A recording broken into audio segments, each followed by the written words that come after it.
जैसे ही दूध निकर के स्वयं को जलान लगो, यशोदा मैया ने दूध देखो सोई दौड़ी संभालवे के काज। ठाकुर जी बोले अच्छा दूध प्यारो पूत प्यारो ना है। भगवान बोले या दूध को मैं देखूं। सोई ठाकुर जी ने एक डंडा लियो और जितने गौरस के मटका है सब फोड़ दिए। अब तक तो बाहर फोड़ रहे, अब रे सब अपने नंद भवन के ही फोड़ दिए। जैसे जैसे मटका फोड़ते गए, यशोदा मैया ने संभाल के दूध पीछे देखो तो ठाकुर जी सबरे मटकान ने फोड़ रहे हैं। मैया बोली आज तो ऊधम की हद पार कर दी लाला ने। आज यदि आपको दंड नहीं दियो। मैया ने एक छड़ी उठाई और जैसे ही ठाकुर जी ने छड़ी उठाती मैया देखी, ठाकुर जी दौड़े वहां थे।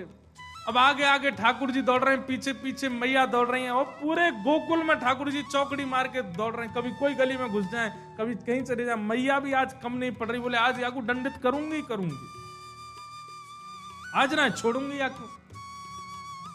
दौड़ते दौड़ते लाल जी जैसी जंगल की ओर भागे, मैया पीछे भाग रही है। बूढ़ी बड़ी मैया बेचारी, मैया तो नीचे बैठ गई, हांफन लगी, पसीना आ गए।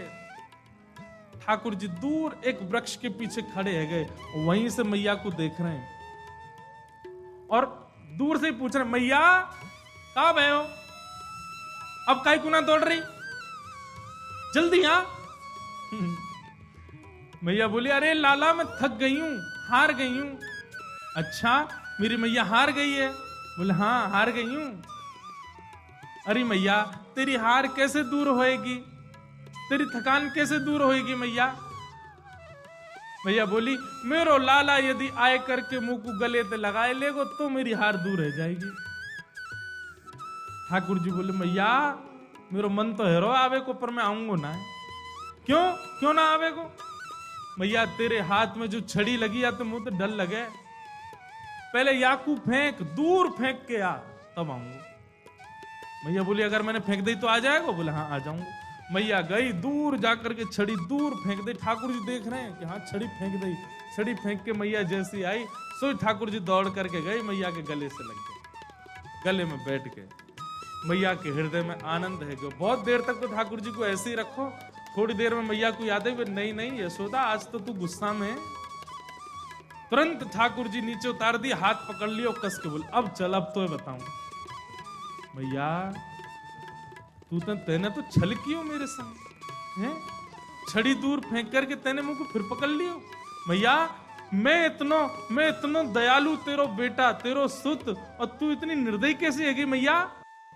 और जा करके ठाकुर जी खड़े कर दिए, ऊखल पीछे रखो, ऊखल के पास खड़े करके मैया रस्सी लेके आई और लाल जी की कमर से बांधन लगी। मैया ने सबरी रस्सी लगा दी घर की, लेकिन ठाकुर सबरी रस्सी छोटी पड़ जाए, ठाकुर जी के पेट में आम ही नहीं। मंद मंद मुस्कुरा रहे हैं ठाकुर जी, पर ब्रह्म को कोई नहीं बांध सकता। जैसे ठाकुर जी के चित्त में प्रेम आयो, सोई यशोदा मैया की रस्सी से ठाकुर जी खुद बंधे। भगवान बंध गए ऊखल में। यशोदा मैया ने कही आज ना तो को रोटी मिलेगी ना मक्खन मेरा, कछु नहीं मिलेगा, खड़ो नहीं यहीं पे, उधम मचावे पूरे दिन। ठाकुर जी चुपचाप खड़े हैं, बंध गए। इतने में ठाकुर जी ऊखल को सरका सरका करके आगे जाने लगे। दो वृक्ष खड़े थे, नल कुंवर और मणिग्रीव कुबेर के दोनों पुत्र ही शापित होकर के वृक्ष बन गए थे। भगवान ने जैसे ही अपने हस्त कमल का स्पर्श किया, दोनों वृक्ष टूट करके गिर गए और उनमें से नल कुंवर मणिग्रीव देवता प्रकट हो गए। दोनों ने भगवान की स्तुति गाई। नल कुंवर मणिग्रीव ने स्तुति गाई, स्तुति सुन करके भगवान ने उनको मुक्त कर दिया और दोनों मुक्त होकर के वहां से देवलोक को प्रस्थान कर गए। जब पेड़ टूटे तब आवाज नहीं हुई, पर जब दोनों प्रस्थान कर गए तब पेड़ टूटने की आवाज हुई। ऐसी आवाज हुई महाराज, सब ब्रजवासी दौड़े, कहां गए हो कहां गए हो कहां गए हो? सबने जाकर के देखी, दो वृक्ष टूटे पड़े हैं, दोनों के बीच में ठाकुर जी खड़े ऊखल में बंधे हुए। एक ब्रज के रसिक कह रहे जैसे ही दोनों को मुक्त किया नलकुंवर मणिग्रीव को, और जैसे ही दोनों चले गए देवलोक को, भगवान बोले कितने मतलबी संसार, मैंने मुक्त किया मुझको ही नहीं खोल के गए, मैं अभी भी बंधा हुआ हूं। खुद वृक्ष के श्राप रूप में थे, मैंने मुक्त कर दिया, यूं नहीं कि मेरी रस्सी खुल जाते, भाग गए दोनों। ठाकुर जी अभी बंधे हैं, जो ही बांधे सो ही खोले, जाने बांधो वही खोले को आके, यशोदा मैया खोलेंगे। ठाकुर जी मानो ये प्रमाणित कर रहे हैं कि मैं आपके प्रेम में बंधा हूं, तो आप जब तोड़ना चाहोगे खुलना तभी खुलूंगा, और किसी के आने से मेरा प्रेम नहीं टूटेगा। भगवान ने दोनों को मुक्त कर दिया। यशोदा मैया ने आके जैसे ही खोले ठाकुर जी, मैया रोने लगी, बोले जात नाते मेरो लाला को जन्म भयो, कोई ना कोई राक्षस दैत्य कुछ ना कुछ संकट आते ही रहे। आज ने क्रोध करके बांध का दियो, वृक्ष गिर गए। नंद बाबा से तुरंत बोली अब हम नहीं रहेंगे यहाँ पे, तुरंत व्यवस्था करो हमारी जावे की,